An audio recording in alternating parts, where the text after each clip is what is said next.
Do you want to know what we do being vegan and gluten-free when we're invited to a party? Like, what do we eat?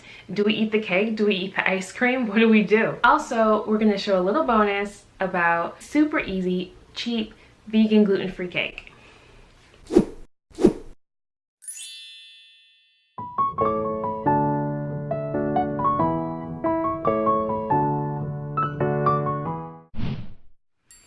So we used to be vegan-ish. Basically, we used to eat vegan at home, but when we went out to restaurants, to people's houses, to parties, we kind of just weren't. So we would really like just party.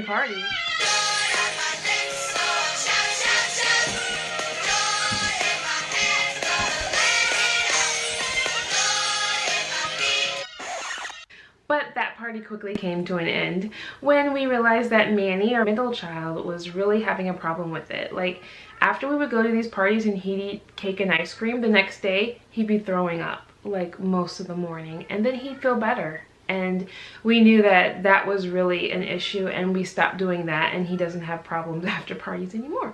So before we go into what we do, let me tell you the 3 things that we don't do. First, we don't compromise anymore. We don't compromise and eat animal products when we go to parties anymore. It's just what we find is best for our family, and we really stick to it. We have on occasion, however, eaten things that weren't certified gluten-free. Number 2, we don't act stank, okay? Do you know what stank means? Do you know what I mean? Somebody hands you a piece of cake and you look at them like, no, we don't eat that. No, we don't eat that. No, no. We don't do that. We don't act stank. We're just trying to be vegan, gluten-free people, not mean people. Don't be mean people, okay? Number 3, we don't inconvenience people. We don't, hey, yeah, thank you for inviting us to your party. Yeah, we're so excited, but did you know we're like vegan and gluten-free? And were you gonna have anything to accommodate us? Like, what are you having there? No. That's not nice. That's too much. We don't do that. Now that we have that out of the way, the 3 things that we don't do, here are 3 things that we do. Here are 3 things that we do. Number 1, we tactfully try to find out the menu, whether it's a Facebook message or we call. Hey, thanks so much for inviting us to the party. Now we're super excited. Yeah, no, don't worry about it. Yeah, we're vegan and gluten-free. But I was just calling to see, is there anything that you'd like me to bring? I could bring cupcakes, I can bring fruit salad, whatever. Or a vegetable tray, yeah. No problem. Okay, cool, sounds great. We're super excited.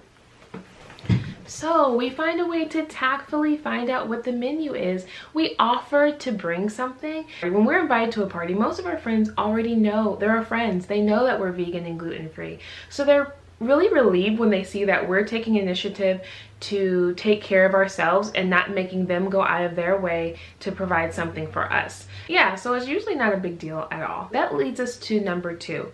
We find out the menu so that we can try to bring things that are similar to what they're already having. So if they're having hot dogs and fruit salad, okay, we can eat the fruit salad, no problem.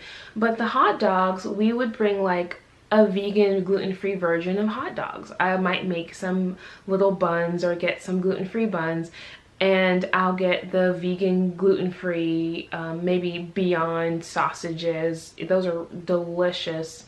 In that situation, another thing we wouldn't do is if they're having hot dogs and we bring burritos, like you don't want the other kids, like you don't want your kids standing out from the other kids so that kids aren't looking at them like, huh, that's different. And then it also makes the kids want what they have. It's just the nature of kids. They're not happy with what they have when they see somebody with something else different.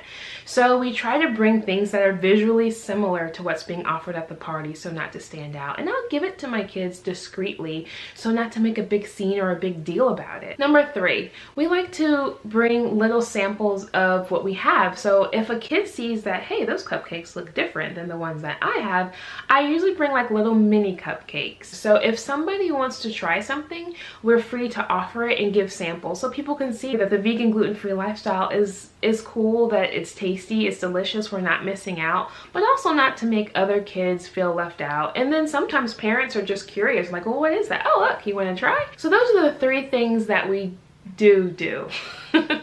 Now, at every party that we go to, we know there's going to be birthday cake. So this is our go-to really easy vegan gluten-free cake. I'm not a baker. I don't even really like baking. Yeah, I don't even really like baking. So this is just a simple thing that I do, and I bring cupcakes to practically every party that I go to so my kids don't feel left out when they go to parties. I get a gluten-free cake box mix, like from Aldi. I've done King Arthur's.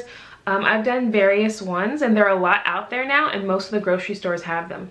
And instead of putting in like the eggs, butter, and milk, I substitute that out for grapeseed oil because it has like a really light flavor. I use applesauce. I use applesauce in place of the eggs, and I've also tried psyllium husk and flaxseed, and they all work. Flaxseed and psyllium husk might leave a little bit of like little color if you're doing vanilla, so it might have like flecks of flax. So anyway, the applesauce works great. The oil works great. I use any kind of vegan milk in place of the milk, and it comes out really good. If you like what you've seen so far and you want to know what we do as far as food, fitness, and family life, like, subscribe, and share. If you're vegan and gluten-free, let us know what you do when you go to parties. I'd love to hear it in the comments below.